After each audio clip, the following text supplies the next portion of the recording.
Welcome back to another technical deep dive here in the Debug Zone. Today, we're tackling a big question and breaking it down with insights from other users. Hopefully, this clears up some misconceptions and helps you get the answer you need. So, buckle up, stay a little curious, and let's jump right in.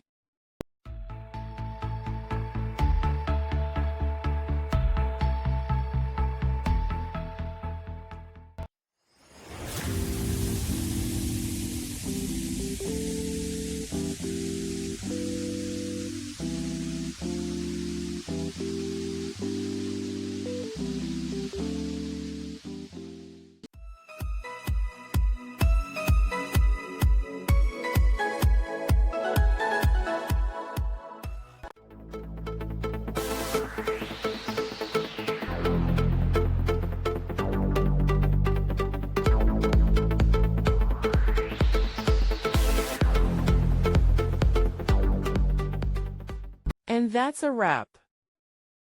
I hope you found the answer you were looking for. If you did, take a second to hit that subscribe button. It really helps out. And let me know in the comments which solution worked best for you. See you next time in the Debug Zone.